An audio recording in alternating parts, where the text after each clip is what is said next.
We are now beginning a new topic, and this is it's an important topic for everyone. It's a topic of Guru Tattva. Tattva means truth. Tattva, you could say, also means science. And Guru, of course, means teacher. But Guru has broader implications and broader applications. And because it has such broad applications and implications, and there are different kinds of gurus, it's often misunderstood. And so I wanted to clear up that misunderstanding, and I also wanted to discuss very broad aspects of what it means to be guru, and very specific aspects, and discuss things more specifically you may not be aware of. Even though you may know a lot about Krishna consciousness, you still may not be aware of it. So, I wanted to begin first by defining what we mean by guru in Krishna consciousness, because, or more, how should we say, a more, not only in Krishna consciousness, but a strict definition of guru, because the word in Sanskrit, guru, means teacher. So then if we say guru is teacher, that means anyone who is a teacher is a guru, right? So it's not exactly what it means. There's a broad discussion of guru within Krishna consciousness, and then there's a broad definition of guru outside of spiritual circles, which is teacher. But within spiritual circles, or it's within the stricter understanding of guru, guru means someone who's coming in a line of teachers. So if someone says he's a guru, then strictly speaking, we say, who is your teacher? Who is his teacher? Who is his teacher? Who is his teacher? And sometimes Srila Prabhupada's spiritual master, Srila Bhaktisiddhanta Saraswati Thakur, would be told about a great devotee. And then he would ask what spiritual line or succession of gurus he comes in. And if he were told, no, he's just a bhakta, he doesn't come in a line, then he would say that kind of bhakti is a sham, it's not authorized. Just like the example that Prabhupada would often give, let's say you require heart surgery. So you probably wouldn't go to a barber and say, well, you know how to use a razor, so why don't you do it? And oftentimes people just don't go to any surgeon, but they check his credentials. What's his reputation? They find out from other people if they can.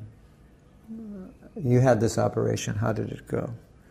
And obviously, he can't practice unless he's got a medical degree and he's done internship and so on. So that concept, of course, it's there everywhere in the world. But what you do have, a lot of what you find is where subjects are not so serious, people are like kind of self-proclaimed philosophers and teachers.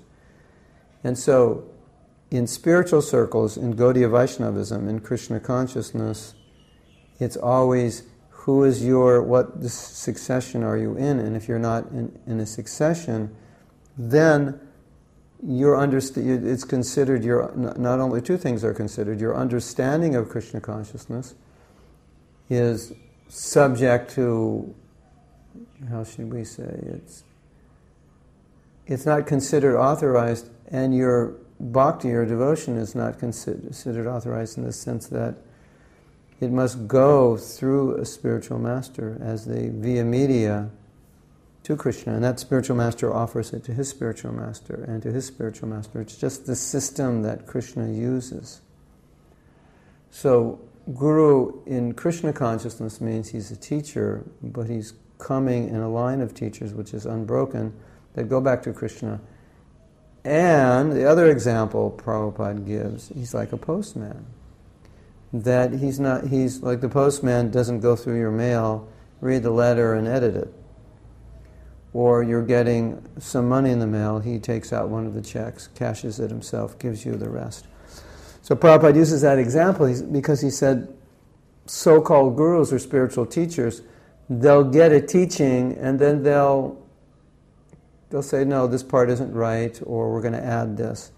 Which is, it's okay to add if what you add is your realization which conforms with what the previous teachers are saying or what expands upon it. But the problem is people add their own idea. And then the whole concept of disciplic line coming down is lost. So what was once pure is now lost. Just like the example Prabhupada gives is the mango. You pass the mango down. You go high on the tree, pass it down to someone who's lower, lower, lower. You don't just throw it down because it'll get smashed. So each person holds it and gives it to the next person. So why is that important? Well, one of the main reasons it's important is because those who are practicing Krishna consciousness will always be in a position to, at some time or another, teach other people about Krishna consciousness. Just like William is here and he's saying, William came online and he's new to Krishna consciousness, and he's saying, who is Krishna? So any of you could tell him who is Krishna, right? You don't have to be a scholar to tell him. So, and you'll meet people, they'll know you're into Krishna consciousness, they'll say, what does this mean? So what you're going to do is you're going to repeat what you've heard from your spiritual master, from Srila Prabhupada, from your Siksha Gurus, from other devotees who are your teachers. That's what you're going to do. And I'm saying all this, which I think you all know, but it leads up to something I'm going to read now. And it's very, very interesting to read this, because what I'm going to read is very, very clear, I think, to all of you, but at the same time, it's just interesting how it's not clear. Okay, this is a lecture that Srila Prabhupada is giving on his Vyasa Puja, and he's saying, he quotes the verse, Lord Chaitanya says, Amara agai Guru Hana Tara Edesh.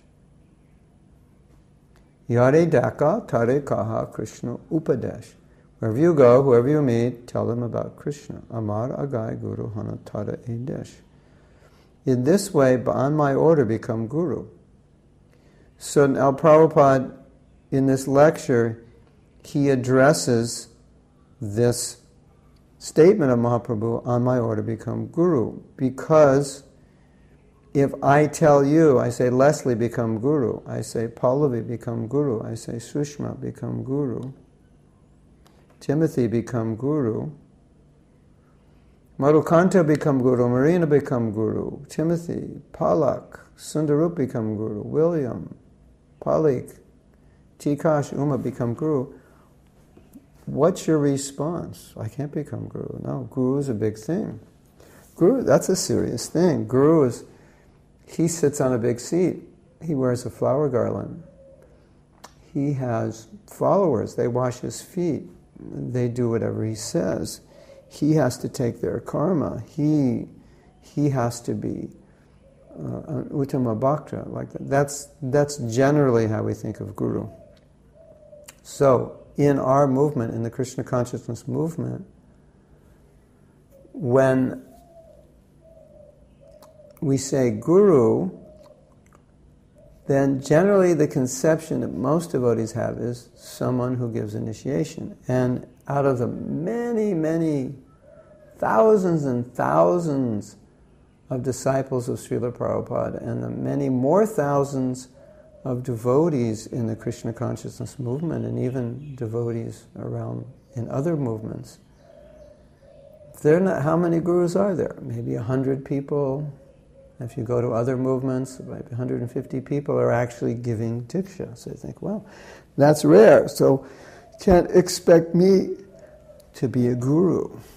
I'm not a guru. The Guru is a big thing. Guru is this very elevated devotee. So Prabhupada addresses this, and it's very important to understand this if we're going to understand the definition of Guru, because there are many kinds of Gurus. So Prabhupada quotes that verse, on my order become Guru. Who did he speak that to? Does anybody know? Is anybody familiar with the Chaitanya Charitamrita? This is a very famous verse. Amara Agai, on my order, Guru. Amar Agai, Guru. On my order, become Guru. Tada Edesh, and deliver your land.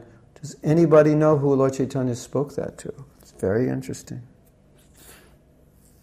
Does anybody know the story? It was a devotee who approached Mahaprabhu. Sundarupa is aware of it. This devotee approached Mahaprabhu. He wanted to come with him. He was a grihasta. And Mahaprabhu spoke this verse and said, stay in your village. Whoever you meet, tell them about Krishna. In this way, become Guru and deliver your village. So, we can say he was just, an ordinary devotee, like ourselves, just another devotee. Of course, he's in the Leela of Mahaprabhu, so how could he be just an ordinary devotee? But for the sake of this pastime, he's playing the part of just another devotee, a grihasta, who, of course, a very good devotee who wants to be with Mahaprabhu. And Mahaprabhu, having confidence that he understands Krishna consciousness, says, no, become Guru. How become Guru? By telling people about Krishna. So let's read what Prabhupada says. Just see, it is very nice. You'll find in Chaitanya Charitamrita, Chaitanya Mahaprabhu says he is the Supreme Lord. Chaitanya Mahaprabhu says he is the Supreme Lord Krishna. In other words, Mahaprabhu is the Supreme Lord. He says, Amar Agai. Whatever I say, Amar Agai. By my order, you become a spiritual master. So one may be very illiterate. No education and no scholarship. May not be born in a Brahmin family. Or may not be a sannyasi. There's so many qualifications, but one may not have all these qualifications. He may be rascal number one, but still he can become spiritual master. How? Amar Agai. As Krishna says, as Mahaprabhu says, if you follow, then you become spiritual master. In other words, you're repeating. What he means is you're repeating what they say. One may be rascal number one from material estimation, but if he simply, strictly follows whatever is said by Mahaprabhu or his representative, then he becomes a guru. So, there are two things that are described here. One is that you repeat what is said. You may be a rascal, you may be illiterate, you may not be so intelligent, but you hear something, then you repeat it. And if what you hear is correct, then you just have to repeat it the way you've heard it. And it's as powerful as when you heard it from someone who is more elevated than you. That's the whole, as Prabhupada's saying, that's the whole secret. So he goes on. It's not very difficult. One may, of course, the other point Prabhupada says is you not only repeat it, but you follow it. So you're chanting 16 rounds, you're following the four Vegetative principles, you're practicing Krishna consciousness, you're following those teachings. So now you're practicing and then you're repeating. Now you're guru. That's the definition of guru, in disciplic line. You're not manufacturing anything, you're delivering. So it's not very difficult. One may not think that I'm not qualified to become guru. No, you are qualified if you follow strictly the parampara system. Then you are qualified, that's all. Amar Agai Guru Hana. What is the difficulty? Mahaprabhu says, don't feel any difficulty, because the spiritual master, what you have to do, Yare Daka Tare Kaha, Krishna Upadesh. Whomever you meet, you simply speak to him the instruction which Krishna gives. What instruction Krishna gives? That is also very easy. What is that? Krishna says, Manmana bhava mad bhakto madjaji mam namaskuru. Krishna says, just become my devotee. Always think of me, offer me obeisances and worship me. So here is Krishna. If you think, here is Radha Krishna. You may be fool number one, rascal number one. That doesn't matter. But you are getting impression of Radha and Krishna. Think of him. Oh, how nicely Krishna's decorated this much. No erudite scholarship. Simply, Krishna says, Man mana bhava mad bhakto. Here is the deity. Worship him nicely, as it is a regulated principle. Even you're not worshipping, simply think of Krishna. Here is Radha and Krishna. What is the difficulty? As soon as you see Krishna, you get some impression. So Prabhupada's saying, it's okay, here's the instruction. You can give the instruction, and the instruction's not difficult. You see the deity, you worship the deity, or you just think of Krishna. So, simply by accepting this principle, even if you're not learned, illiterate, you are hearing so much from Bhagavad Gita, you simply repeat that. Simply repeat that. There's no question of becoming very learned. God has given you this ear. Even if you're blind, you cannot read, you can hear. Krishna Upadesh. Krishna says, Sarva Dharman, Paritaja, Mamekam Sharanam Braja. So if you simply preach this cult, my dear friend, my dear brother, you surrender to Krishna, you become spiritual. Not that you're telling the person, you become spiritual master. But if you preach, my dear brother, my dear friend, surrender to Krishna, then you, parenthesis, the preacher, become spiritual master. You become spiritual master. You go door to door. Go door to door. No other talk. Simply say, my dear friend, you're very nice, you're very learned, just become Krishna conscious. So I hope so. Now here's a very interesting point, and this point, what's so interesting about it is that you and others, or many of you who are sitting out there, are going to hear this and think, no, this doesn't relate to me. So let me read it. So I hope that all of you, men, women, boys and girls, become spiritual master. No, not me. That doesn't relate to me. No, Prabhupada is speaking to all the boys and girls, men and women in the audience. This lecture is early in the movement. So these are not highly qualified people. So he's speaking to all of us. So I hope all of you, men, women, boys and girls, become spiritual master and follow this principle. Spiritual master, simply, sincerely follow the principles and speak to the general public. Then Krishna immediately becomes your favorite. Krishna does not become your favorite. You become Krishna's favorite. Krishna says in the Gita, Na chatasman manusheshu kaschid me priyakritama. One who is doing this humble service of preaching work, Krishna consciousness, nobody is dearer than him to me. So if you want to become recognized by Krishna very quickly, you take up this process of becoming spiritual master. Present the Bhagavad Gita as it is. Your life is perfect. Now, hope you'll all still be able to hear. The devotee he instructed, I forgot his name. Grihastha devotee. I forgot his name. You'll have to... Sundarupa, do you know his name? Was it Korma? Was his name Korma Brahmanan? I think it was Korma. So, now, here's something very important. Prabhupada said, one who's doing this humble service of preaching, nobody is dearer than him to me. So if you become recognized by Krishna, you take up this process of becoming spiritual master. So, you take up this process of becoming spiritual master. So what is Prabhupada... What is Prabhupada saying here? Prabhupada's giving this, he's giving a very broad definition of spiritual master. What is he saying? One, as we read, whoever you meet, you tell them about Krishna, as you've heard it, from your authorities, from your spiritual masters, and you follow it, and then you become spiritual master. And I have a interesting experience that I was listening, it may have been this lecture actually, I was in Nasik, I think it was Nasik, and they had, for Bhagavatam class, they had Prabhupada giving a lecture, and Prabhupada was speaking a lot about becoming guru. And I could see that everyone was thinking becoming guru means becoming Diksha Guru, giving initiation. And so as Prabhupada was talking about that, I just got the sense that everyone in the class was thinking, this doesn't relate to me at all.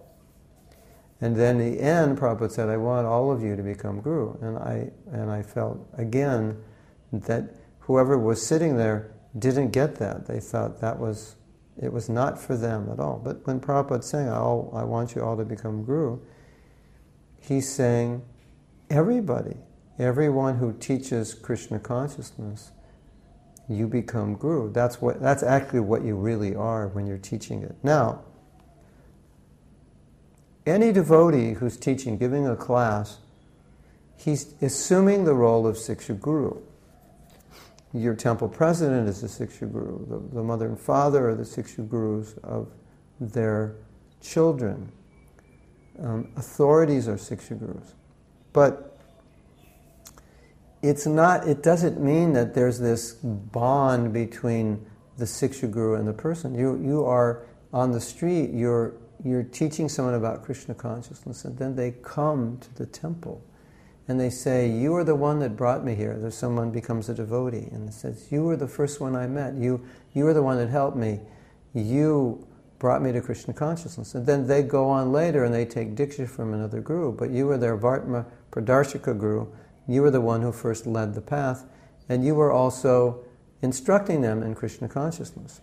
So there is a concept of guru, preacher guru, Siksha Guru as a preacher. In other words, it's not like there's a strong bond of service, faith, devotion as there is to one's Diksha Guru, or when the Siksha Guru relationship is what we call Sadguru. Then the relationship is, oh, this is my Guru, this is the person I surrender to, this is the person I have absolute faith in, this is the person who's guiding me.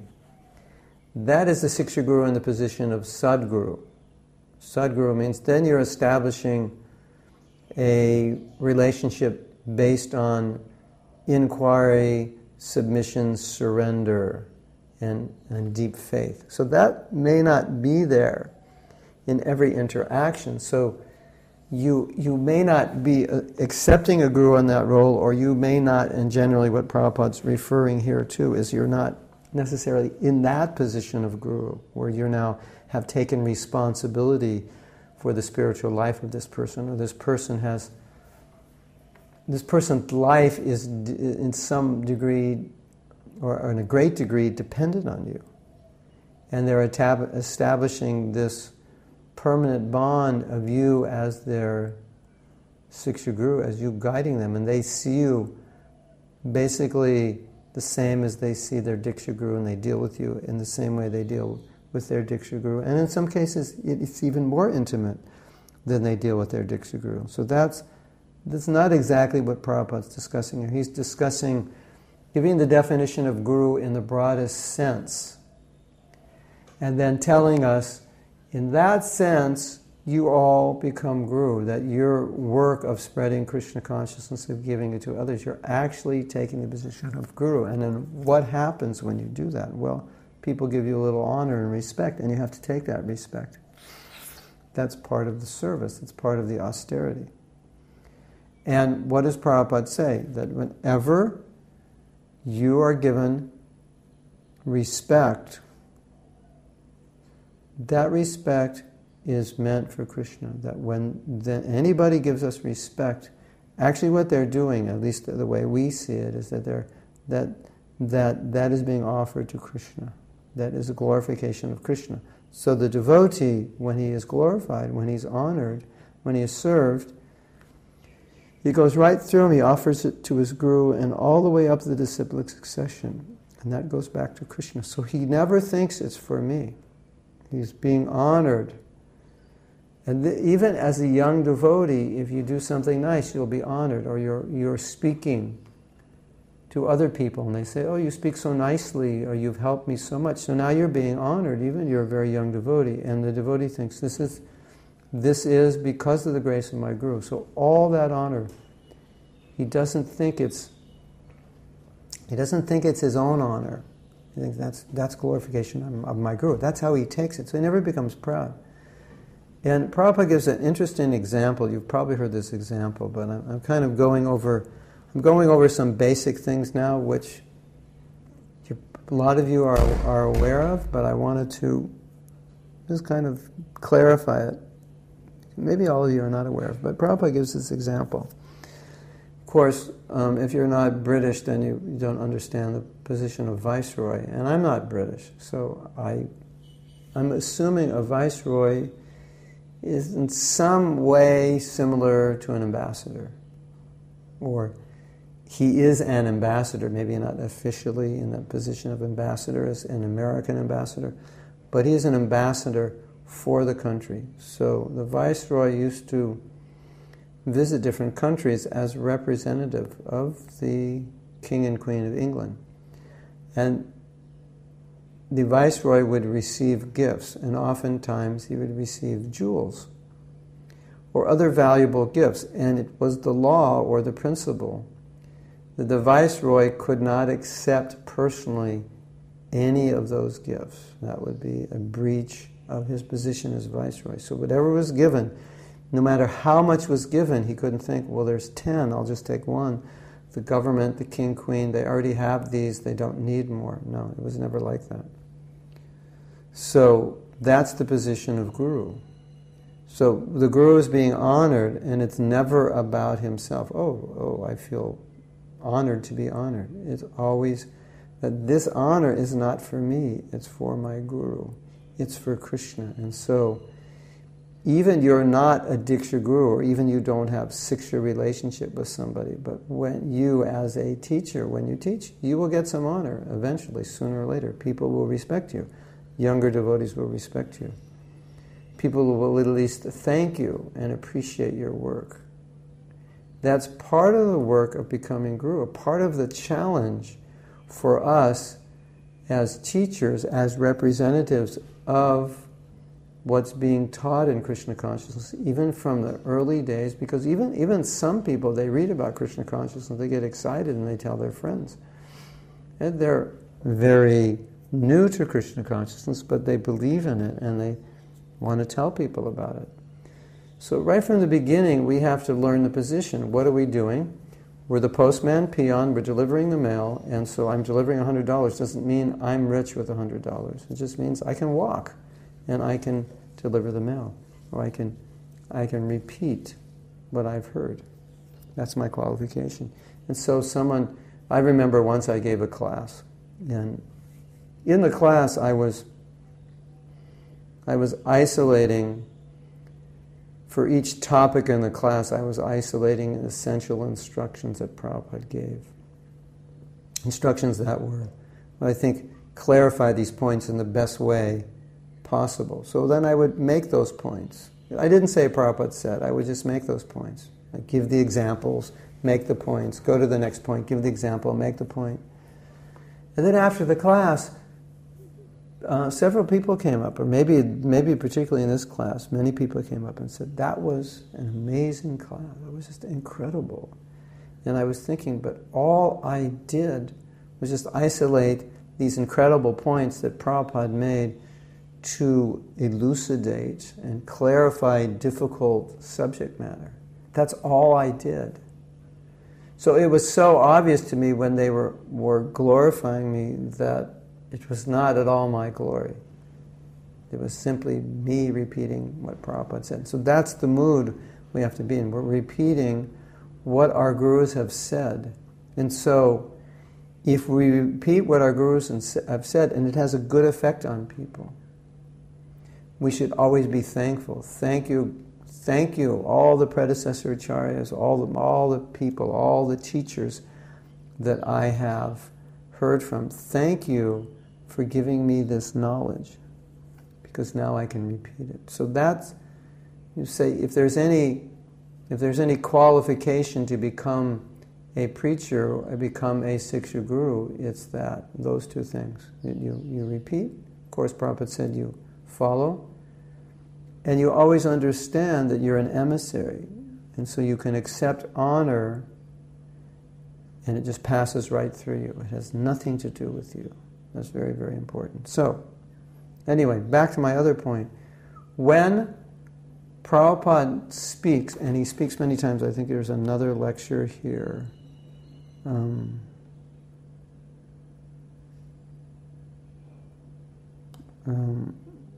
Actually, many lectures about becoming guru.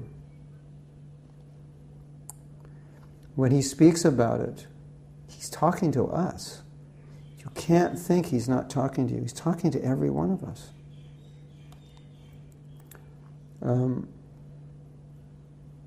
Even that he's talking to the young devotees.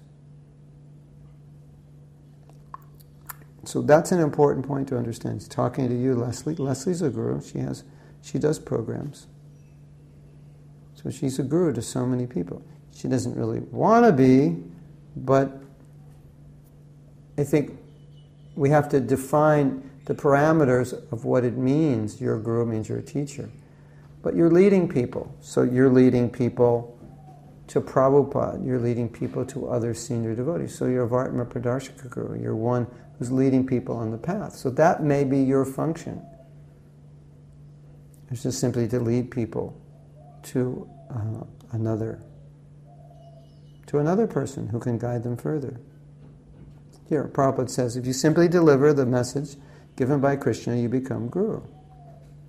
You preach, you request everyone, Sir, surrender to Krishna. You become guru. Very simple thing. Krishna said, Man mana bhava man bhakto. You say that. You become a devotee of Krishna. You offer obeisances. Here's a temple. Please come here. Offer obeisances. And offer some flower or fruit. It's a simple thing. Anyone can do this. So this is a different lecture, and Prabhupada, again, he's making the exact same points he made in the lecture we just read, right? This is the Guru's qualification. Guru does not show any magic or produce some wonderful things, then he becomes Guru. No. Practically, I have done this. People give me credit that I have done miracles, but my miracle is that I carry the message of Mahaprabhu. So this is the secret. Any one of you, you can become Guru. Wow. You hear that? Any one of you, you can become Guru. You're all sitting there, not me. No. Prabhupada's, the point is, he's talking to us right now and he's saying, it's not difficult. And he's saying, actually, if you're teaching Krishna consciousness, you're a guru. So now don't deny it, but understand what it is that you're doing. In other words, you are a guru because one time Prabhupada said, a guru means someone who knows more than you. So, just like Pallavi, you know more than some of your friends about Krishna consciousness, or your relatives, you're bringing them. So, you're a guru to them, and Pallavi's saying, no, I'm not a guru to them. No, but don't think of guru as somebody who sits on a big seat, who people bathe their feet. It's not like that. We have to consider what Prabhupada's saying here. Guru in the terms of one who's representing his guru and the disciplic line. That's guru. One who can tell people what Krishna spoke. That kind of guru we all are, and that's the kind of guru Prabhupada's telling us to be. And Prabhupada's saying that you can do that. You don't have to be extraordinary. What's the secret?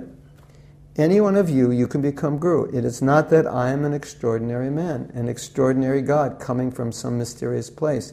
It is not that. It is a simple thing. Mahaprabhu says, Yare daka tare kaha. Krishna Upadesh. So I request you follow Mahaprabhu's instruction that you become a guru at your home. It is not that you have to make a gigantic show becoming guru.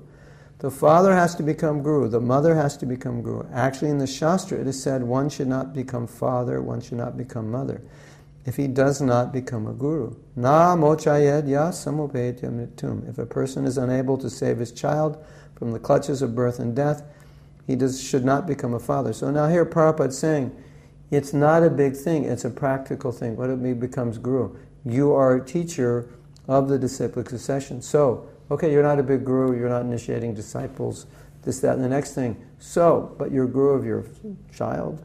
Father, the husband's supposed to be the guru of the family, the mother, the guru of the children. Leslie's the guru of the people that come to her program. She does programs. So, in some sense, she's a guru. She's giving them the holy name. I'm sure, Leslie, you've taught people how to chant who've never chanted before. So you're Vartma Pradarshaka Guru. It's almost like in olden days, when people were given the holy name, that was like a kind of initiation, not officially. It was kind of like a Harinam Diksha. So when we give the people the holy name, it's like an informal initiation in a sense. Then it gets formalized later on. So in that sense, we're guru also, because we're giving the holy name. I was in South Africa, and I was doing at the Rath Yatra, I was doing a japa course. There, I think there were nearly 200 people, 150 people. So we were giving out beads to anyone who was new. And so afterwards, we said, any of you who want to keep the beads and bring this and chant at home can do so. And if you'd like, you can give a donation. So I said to the devotee who gave out the beads, I said, how many people kept the beads, took beads to chant? He said, 60 people. And I was joking, and he said, oh, I've just initiated 60 disciples. Because in traditional times, that was basically the initiation. It wasn't a formal thing. You give out the holy name. So we're all giving out the holy name, so we're gurus in that sense. So I'm elaborating on this. I think you understand this, but I think you don't understand it because we don't think of ourselves as guru. We think, and even amongst my god brothers, I said, when are you going to become guru? And they're like, no, I'm not qualified. But they already are gurus. That's the thing. Maybe they don't want to become diksha gurus and have formalized relationships with people to that degree. But they already are gurus. And so in ISKCON, it goes back to this point. When we say guru, we're always thinking of diksha guru. But if you study Prabhupada's books, then you'll see in his books, when he talks about guru, it's extremely rare. Well, when he talks about guru generically, he never says diksha guru. He just says guru. Because the essence of guru is teacher. So diksha guru is one function of a guru. But the main function, or what we mean by guru, is teacher. So, here's something interesting. If you're falling asleep or you've gone away, pay attention to this. Siksha, when we speak of guru, when we're using the word guru, when Prabhupada's using the word guru, surrender to guru, this and that, he's using it in the sense of Siksha guru. And Diksha guru is a function of the Siksha guru, not the other way around. It's a function because the Prabhupada says the Diksha guru is one, the Siksha guru is one who gives relevant instructions, and the Diksha guru is one who initiates one. It's a different function. And then Prabhupada says, and the Diksha guru can also give Siksha, and normally he does give Siksha, and normally your Siksha guru becomes your Diksha guru. But the main connection with your guru was Siksha. That's how it started. And then Diksha becomes a function of that. And that's why if you already have a Diksha guru, you can have another Siksha guru, because the function of the guru is instruction. So obviously, once you've been initiated, you don't need to be initiated again, because that's a one-time function. Now that's a principle to accept initiation from a guru. But once you've accepted initiation, okay, that's done. What continues is the Siksha. And so that's why it said you can have many Siksha gurus, because Siksha is the essence of guru-disciple relationship. Now, how do we know this? Well, we know it for many reasons. And I'll answer your question, Pallavi, in a minute. Bhaktivinoda Thakur was initiated by Vipina Bihari Goswami. And Vipina Bihari Goswami came in a bona fide disciplic succession of Gaudiya Vaishnavas. But he was from a Brahmin background, and he gave stress to Brahmanism in a way that we as Gaudiya Vaishnavas don't. And so Srila Bhaktisiddhanta Saraswati actually had issues with him, philosophical issues. But Bhaktivinoda Thakur didn't allow him to debate or present those things. And interestingly, Bhaktivinoda Thakur took Diksha, so the Diksha was bona fide. But in terms of instruction, because the instructions of Vipini Bihari Goswami were not always fully lined up with Gaudiya Vaishnava Siddhanta, Bhaktivinoda Thakur was taking instruction from Jagannath Das Babaji. So that, when we think of Bhaktivinoda Thakur's guru, we think of Jagannath Das Babaji. That was his guru. So that was where his Siksha was coming from. Now, in the Jaiva Dharma, Bhaktivinoda Thakur, and we'll talk about this later, but there's a section in there, and it says, there's a section about when to reject a guru. And so it gives some stipulations. If the person was not a Vaishnava who initiated you, and later you come to realize what Vaishnavism is, and they weren't, then you can reject them and take Diksha from a Vaishnava guru. Or, if they reject Vaishnavism, if they reject the Vaishnavas, they offend the Vaishnavas, they reject Vaishnavism, or they become helplessly addicted to sense gratification, then you can reject them.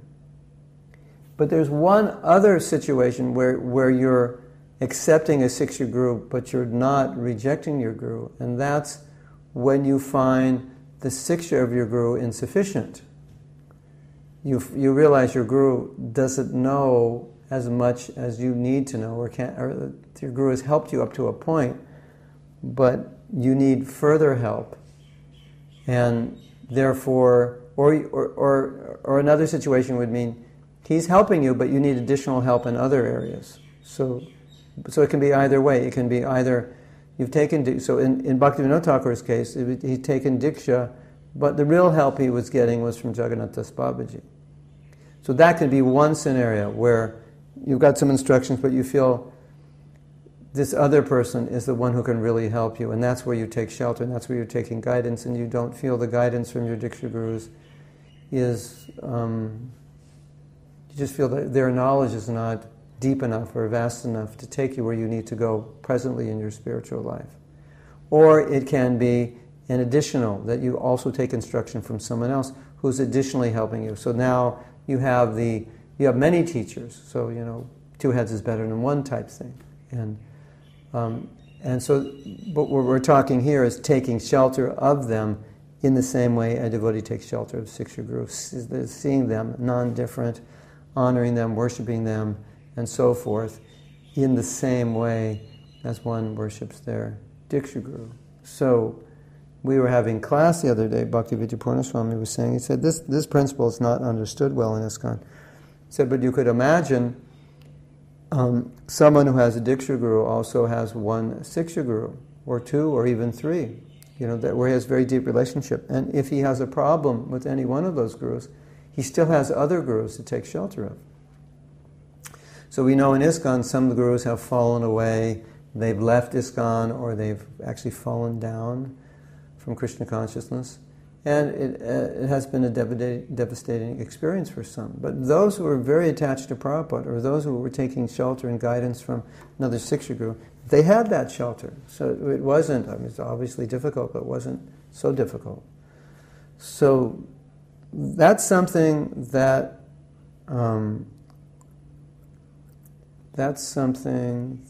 is not clearly understood in ISKCON, because when we say guru, we think it's Diksha guru, we think it's a very high position, and that's why this whole discussion is going on right now where you're all talking. And now I'm going to address that point a little more. Hold on. Okay. So the Brahman, that's Avanti Brahman? I don't think it was the Avanti Brahman. I thought it was Korma. It was Korma Brahman. And Avanti Brahman is another story, which we'll talk about later. But Sundarup, you can check.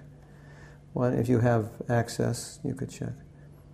So let's see. Thank you, Prabhupada. We're trying to teach people what Srila Prabhupada has given us. Thanks to his disciples like you, we have this gift to share. So, Sushma says, you're right, Leslie. But Pallavi says, but if one would start seeing oneself as guru, wouldn't that bring so much pride? And there goes whatever small amount of humility I might have. That's because of your conception of guru. You see, Pallavi,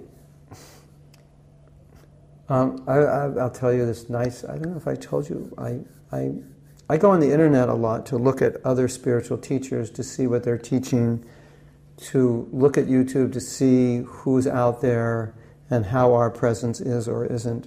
on YouTube, and our presence is not strongly on YouTube when you ask questions like, who is God, what is karma, what is Hinduism? We're not really prominent there, unfortunately. So that's a project I'm working on, or I would like to work on. All I require is time and money, both of which are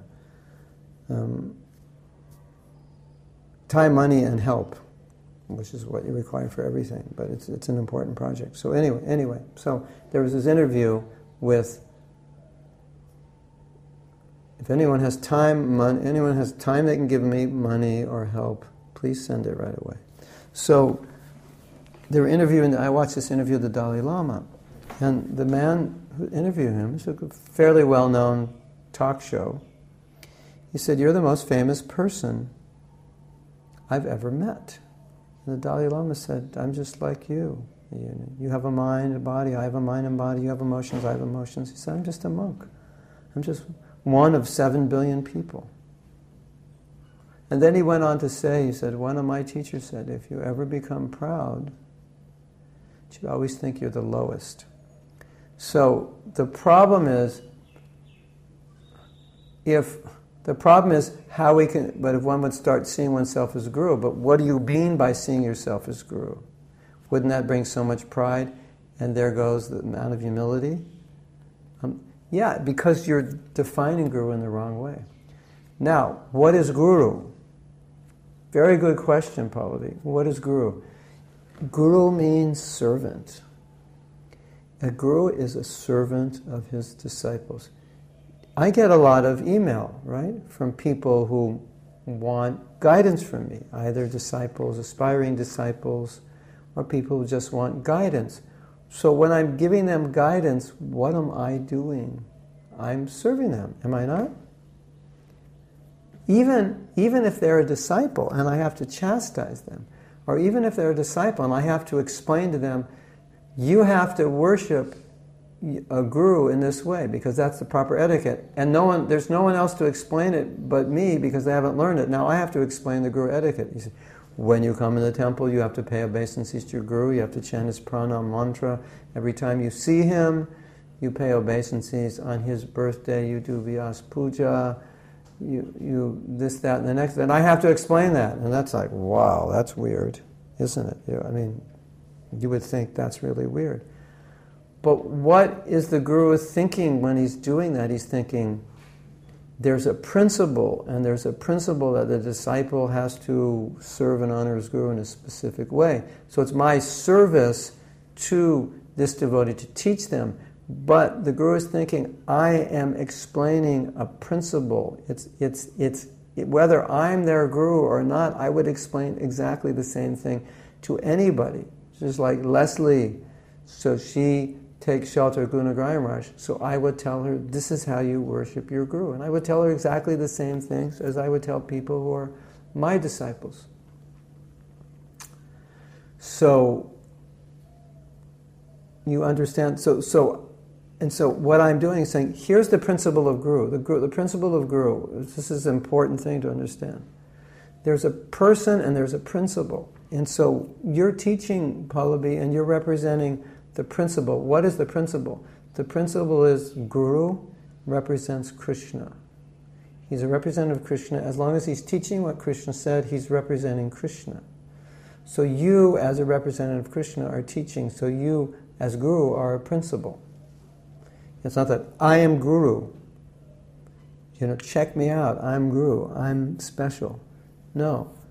You are representing Krishna. And as long as you represent Krishna, you are Guru. So there's a principle. One who represents Krishna is Guru. So we bow down to that principle embodied in this person who's representing the principle, that for the disciple, the Guru is representing Krishna. So the disciple sees the Guru as representing Krishna. The Guru doesn't think I'm Krishna. But the disciple says, okay, here's Krishna coming to me as this Guru, right? But what does the Guru think? Okay, that's a principle, so I'm embodying that principle. But who am I? I am just a humble servant of my spiritual master, and the only reason I'm taking this position of Guru is on his order. That's the whole point. That's why Mahaprabhu says, on my order. So I'm not doing this because I want to. I'm not doing this because I want followers. I'm not doing this because it feels good. Because it's His order. And if He orders me to stop doing it, then I don't do it anymore. So when you think, when you say, but if one would start seeing oneself as Guru, it means you're not seeing yourself as Guru.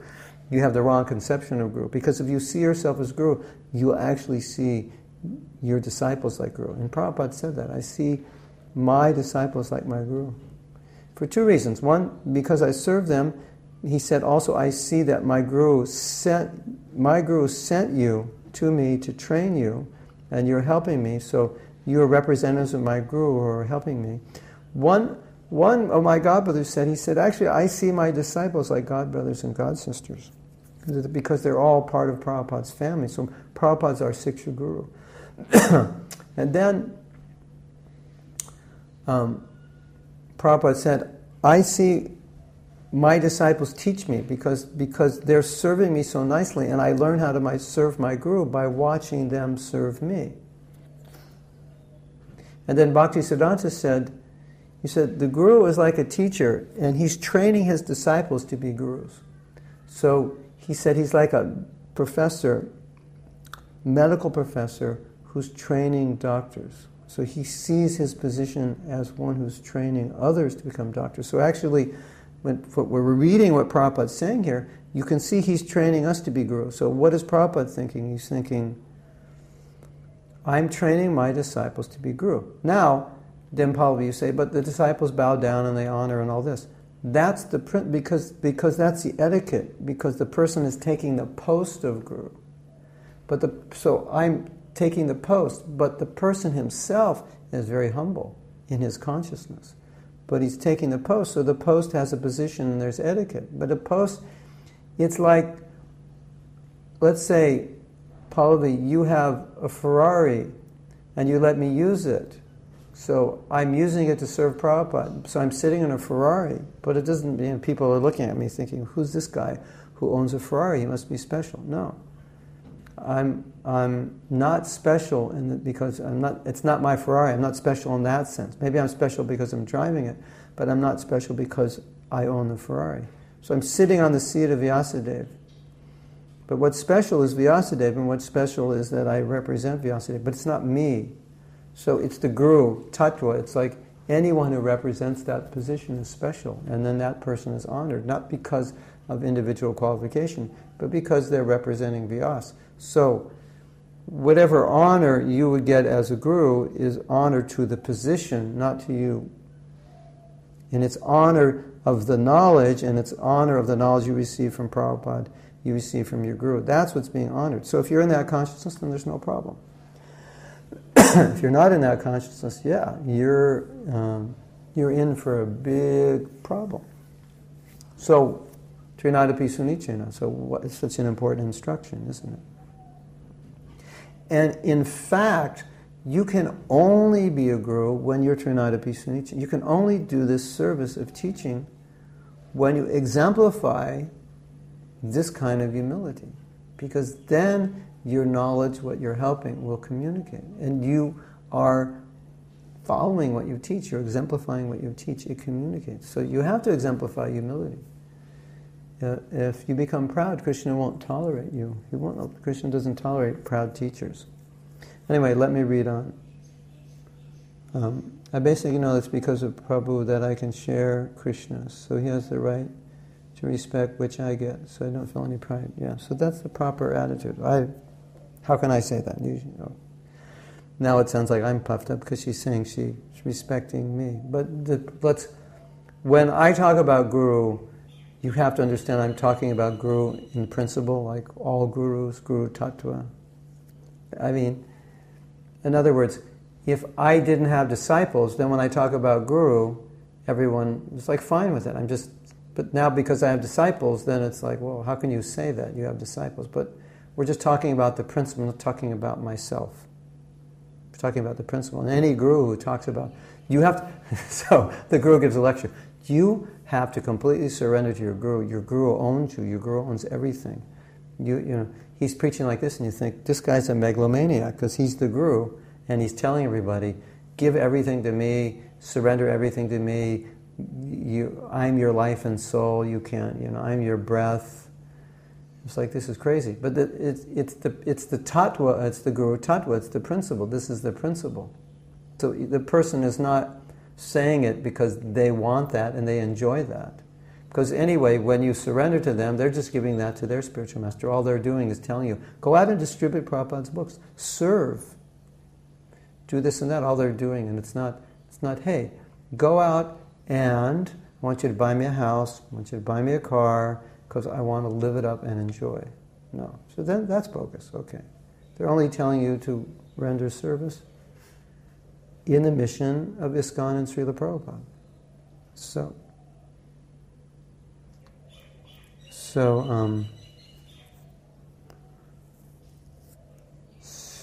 Totally agree with you, Leslie.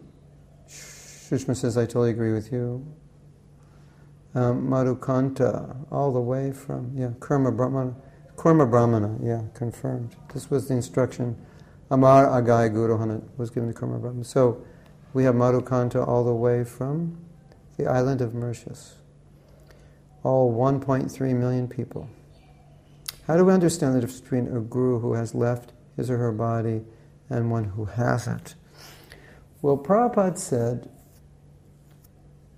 when Prabhupada was, one time in the last days, everybody was crying. And Prabhupada said, why is everybody crying? He says, Prabhupada, because we feel you're going to leave us and we can't exist without you. And Prabhupada said, well, I'm an old man, so if I were a young man, then crying, yes, but I'm an old man, and so it's natural I'll die. How long can I live? He said, and Prabhupada said, but I won't die because I will instruct you from within the heart and I will come to you in dreams. So I'll guide you from within the heart. So when the spiritual master is no longer present, then, of course, he's present in his instructions, and then he's in presence through guidance within the heart. So in that sense, the guru who's present and the guru who's not present are equal. The difference between the guru who's present, which is why even if you have a Diksha guru, you may require a Siksha guru, because there may be a guru who's more accessible or closer to you. As the guru is present, he knows what's going on, and he can say, don't do this, this is wrong. Whereas if he's not present, then you have his instructions, and then you have to figure out how to apply his instructions to your present situation. Sometimes you may not apply them as well as you should, where another living guru can just come and give you a little slap and say, don't do that. You're going off. So that's the power of being guided by some senior Vaishnava who you respect. So it's the living guru. You see, it's dynamic. He's aware of what's going on. So it's more difficult when the guru goes. It requires more introspection, more depth, more surrender to get that guidance. Not that you can't get it, but you get that guidance, and you get the guidance from others as well. I mean, take all the help you can get. It's not one or the other. Sunup says, Prabhu, you are correct. It is Vedic Brahmana by name Kurma. Entire preaching from Mahaprabhu happened during Mahaprabhu's visit to South India. The place is called Kurmakshetra. So the point again is he gave this instruction to a Brahmin. And the reason that I'm focusing on this point right now as the first class is because, as I said in ISKCON, we tend to be overly absorbed in Guru as Diksha Guru. And there's a reason for that, because Prabhupada was the only Guru, and that's how ISKCON started. And how Prabhupada managed his Guru was just how we saw Guru manages. And so you didn't really, when Prabhupada was present, you really didn't have Siksha-disciple relationships. Although with a lot of the seniors and sannyasis, it was like that. It was really very much like that, but it was never formalized, because there was always this idea, so you can't take disciples till your spiritual master leaves. So, never was even formalized Siksha. We would think that was wrong. We're going to address that point in another class. But let me just read what you're saying here. Leslie, being a guru, even in the smallest sense, means responsibility to to live up to the standards in order to share.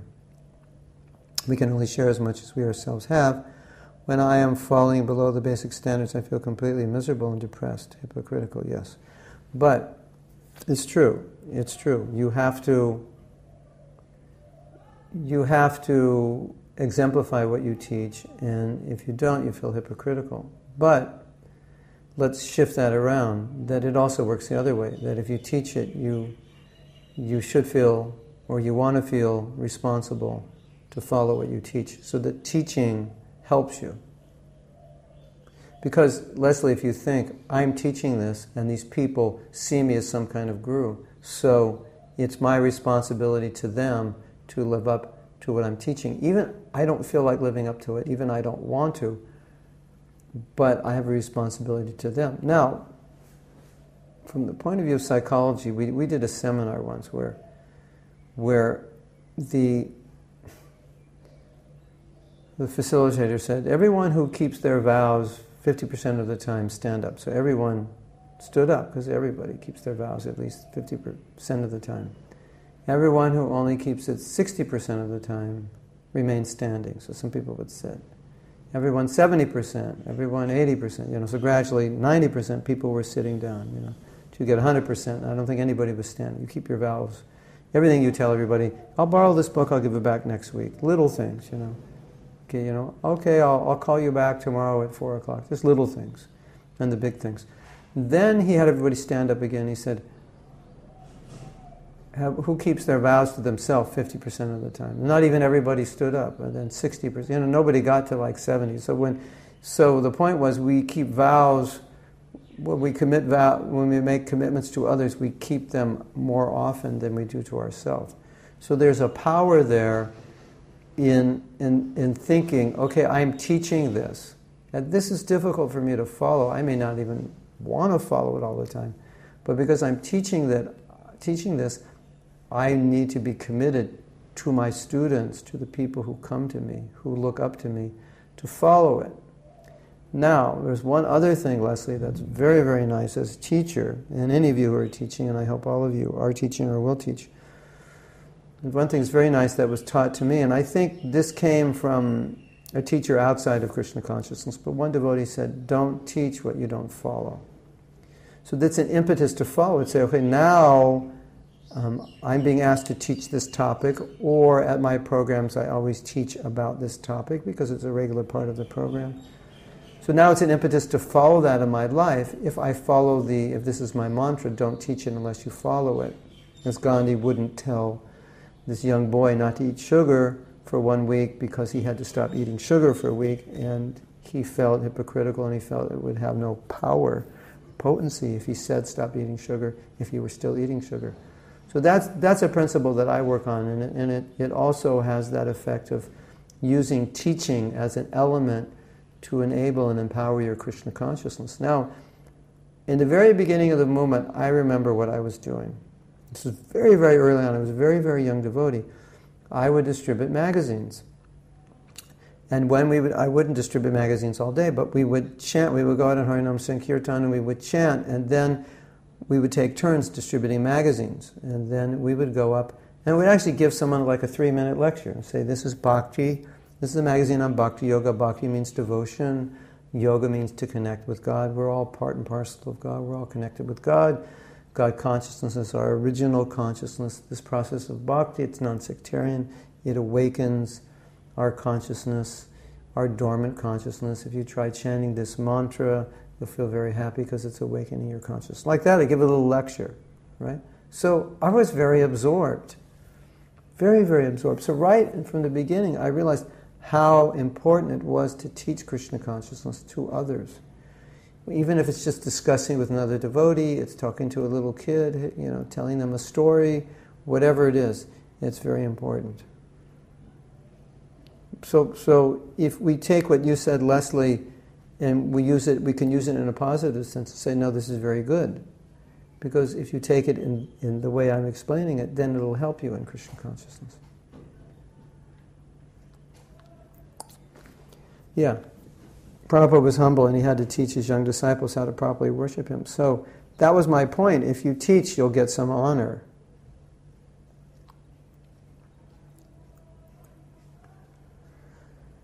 The percentage of Western devotees has declined. That's a whole workshop in itself. Yes. Which we can talk about another time if you want. Pallavi says, I saw the video of Prabhupada, his last minutes on YouTube, totally heart-wrenching, no words to explain the feeling. And so, when Prabhupada was leaving, he was hoping that he was leaving his movement in the hands of people who would become guru and who would present Krishna consciousness. And a lot of the gurus became proud, and because they became proud, Krishna removed them from that position. So many of us who were not gurus at that time, we all thought Krishna's teaching us through the failures of these gurus. He's teaching us how they became proud, and therefore they misused their position to, and then they ended up offending devotees. They ended up thinking that they were better. Some even thought that their godbrothers couldn't approach Prabhupada unless they did it through them. They wanted to control situations they shouldn't have controlled. In some way, misused their position, or even, if not misused, just thought of themselves as special.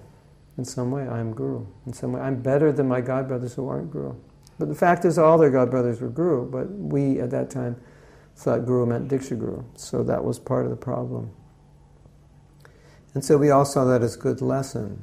Because you might be thinking, well, if they fell down, what about me? But think of it in terms of, no, that was a lesson that Krishna showed you. And that it's an essential ingredient of someone who teaches Krishna consciousness to be humble, because the first item of knowledge in the Gita is humility.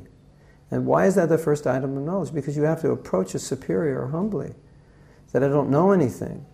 And so as a teacher, you're also presenting it, well, I don't know anything. I'm only speaking what my guru and gurus have spoken, and whatever Krishna will allow me to speak according to my realization. And whatever realization I have, Krishna is giving it to me, and it's only by His mercy that I have it, because He could take all my realizations away in a second. And I can guarantee you, there are classes I have given where Krishna just gave me realizations that I can't give those classes now. It's not in me. It came through me.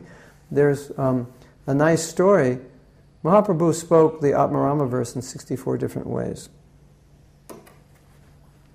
And so he met Sanatana Goswami, I believe it was Sanatana Goswami, and he said, would you speak what you spoke to Sarvabhauma when you spoke the 64 explanations of the Atmarama verse? And he said, I don't remember, I really can't remember what I said, or I can't say those things again. And he said, because I was speaking to Sarvabhauma, and Sarvabhauma was in a certain consciousness, he had a certain need, and that brought it out in me according to what he needed. So now I'm speaking to you, your need will be different, and it just what he needed came through me, and I don't even remember what I said. So then he related a story that, I forget the details of the story, but the story was something about who understands the Bhagavatam. Who really understands the Bhagavatam? And so this question came up, who understands the Bhagavatam? And or the question was offered to a deity of Lord Shiva, and Lord Shiva said, Aham Vedmi, I understand the Bhagavatam. Sukho Vedi. And Sukadeva understands it. Vyasa Veti na Veti va. But Vyasa, maybe he understands, maybe he doesn't. Isn't that interesting? And what was the point of that verse? The point with that verse is sometimes something comes through you. So it came through Vyasa perfectly. Maybe he understood it perfectly, maybe he didn't, but it came perfectly. So you as a teacher, things will come through you, and that's what it means to be a guru. You're just connected to this power source, and then you speak, and all of a sudden you speak these words. It's like, wow, that's amazing that I said that. Because now, as guru is just like you're channeling. And maybe tomorrow you couldn't speak those words. It was just an inspiration. So Mahaprabhu was saying, I don't remember what I said. It was just an inspiration. It came from me. I can't say it again. And maybe even Vyasa, he doesn't know clearly, but he's saying it. So isn't that interesting? So that, if we're in that mood, then we remain humble, because that is how Krishna empowers us to speak. And so after we speak, we can be amazed, but never think, oh, I'm special. So humility is the first item of knowledge, and it's through humility that we can speak. Does that make sense? I mean, we have to. That's the whole point. We have to.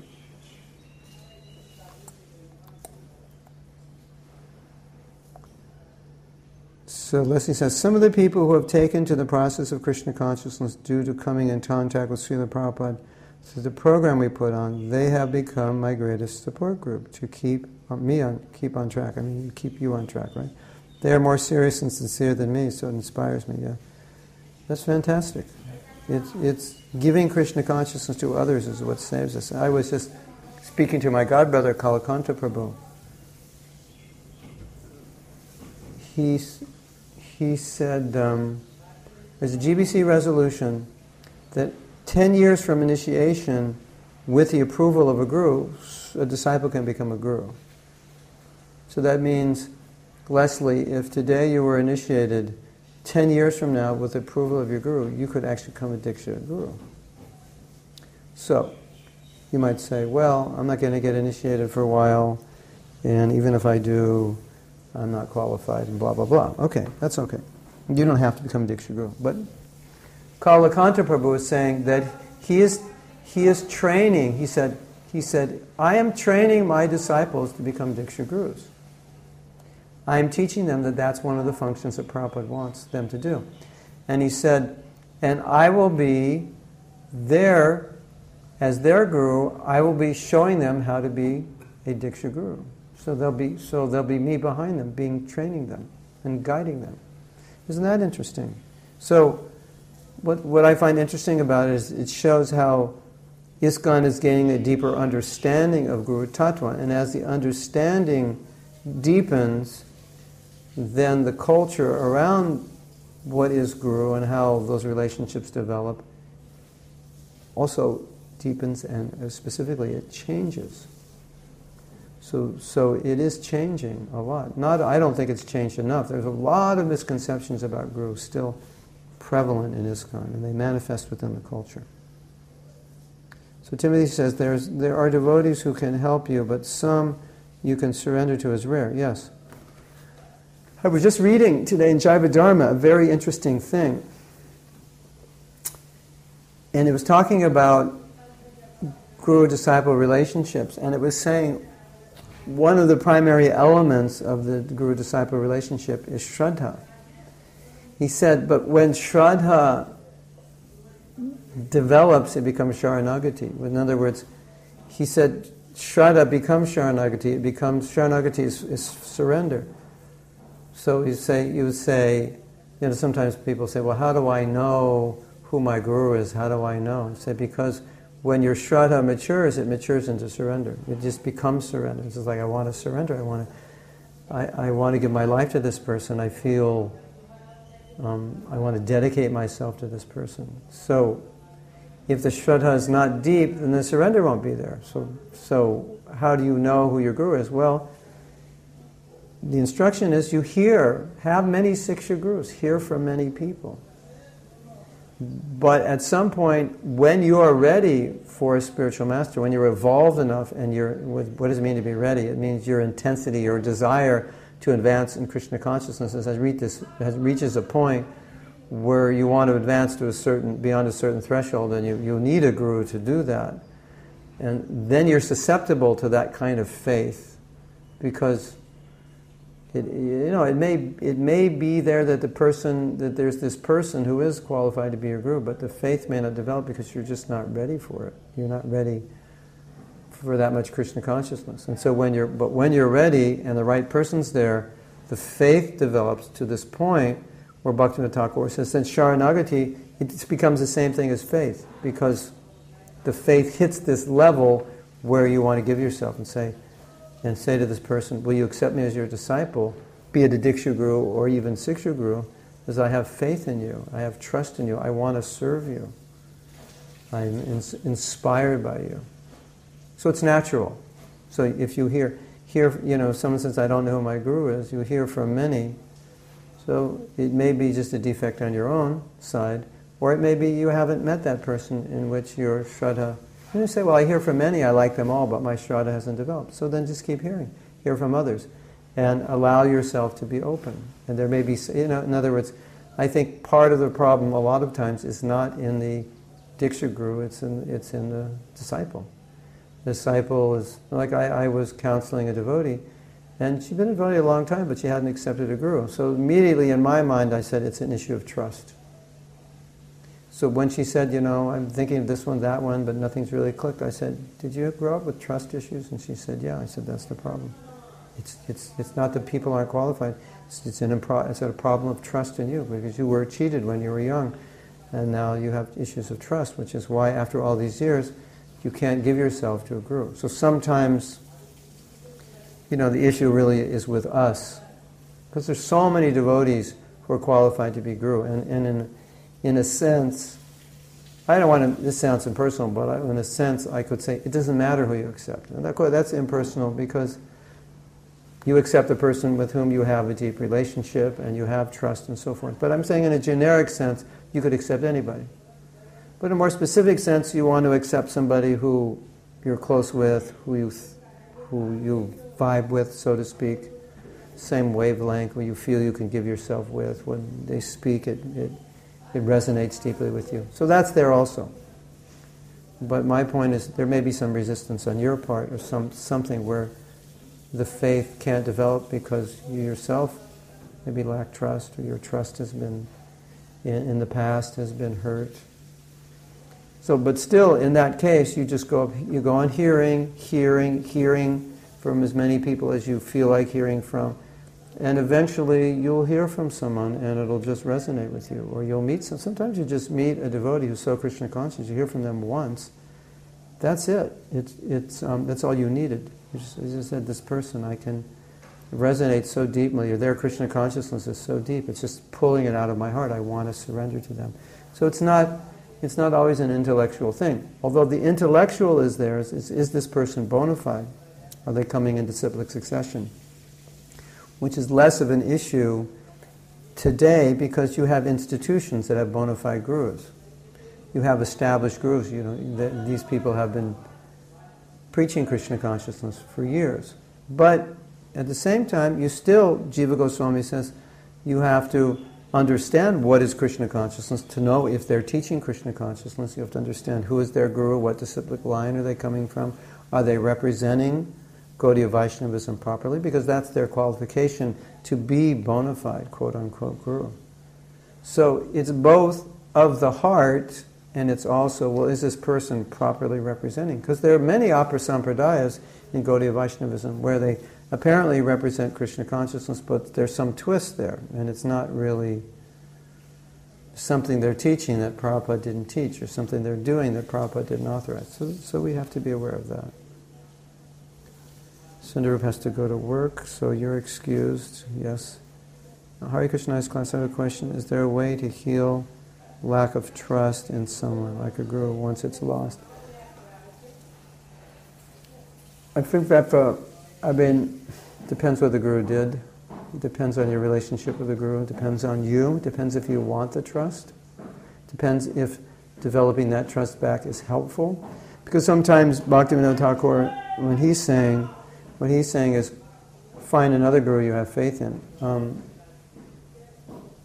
Sometimes by developing faith in another guru, it may help you develop faith in your initial guru, in that guru you lost trust in.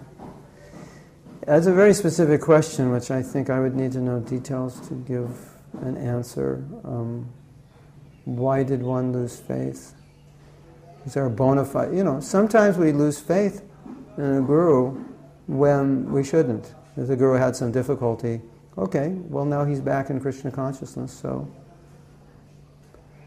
it's okay, philosophically. But then you might say, but I feel he's going to fall down again, or it just broke my trust. It may be trust issue that you have, which may be just that you have a need for high expectations in people.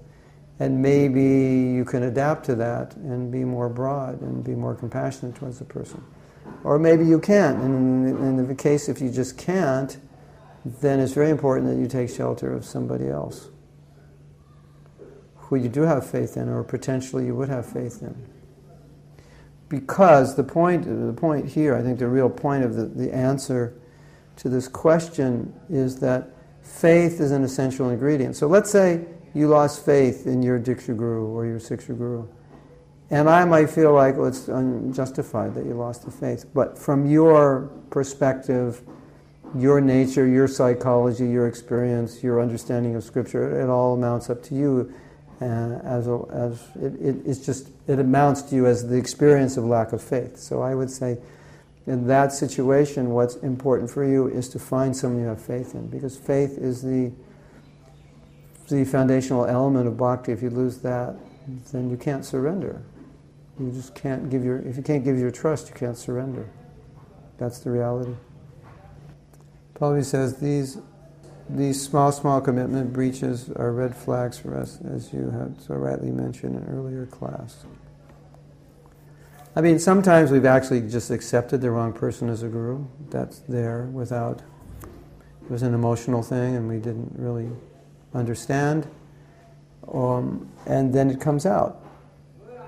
In some cases, it's the right person, but the wrong person for us. And you find sometimes gurus are extremely, you could say, very liberal in their approach to spiritual life. And it's too liberal for us. It's just, we don't relate to it. And they may say things that just we don't think are in line with what Prabhupada said, and it's hard for us. Or they can be extremely conservative, and we think they're being too narrow, and it's hard for us. And so Bhaktivinoda Thakur says, in finding a guru, you should see if your natures are similar, because maybe one would have known to say, my nature is to be, I'm more open-minded, and this guru is extremely strict and narrow, straight down the path, and it's hard for me. Or this guru is very straight and narrow, or very liberal, and I'm very conservative, and he says things that are just hard for me to accept. So you can acknowledge that, okay, that was maybe a defect, I didn't check this guru out enough. But is the guru bona fide? Was initiation bona fide? Is he still chanting his rounds, following the principles, something like that? Yes. Then the initiation is bona fide, and I may want to take siksha from another. But what if my guru chants 4 rounds a day? What if my guru follows 3 regular principles? And say, well, what's the authority for my person being guru? The authority comes from their guru. And who is their guru, and what's the disciplic line? If it's Gaudiya Vaishnavism, the disciplic line is 16 rounds, 4 regular principles, rising early, so on. And there's a Siddhanta that goes with it. So then if my guru is not even following that, then I have to question, well, what's his authority to be guru? How can he be? Is he just a self-made man that's picking some ideas from here and there and putting it together? Then that may come into question. And if that comes into question, then as you study what is a bona fide guru, then you realize, well, that person is not bona fide. And then in that case, that's grounds for rejecting your guru. So, well, the guru's not even coming from a bona fide disciplic succession. You may appreciate and respect them and honor what they've done for you, but maybe they only brought you to a certain point.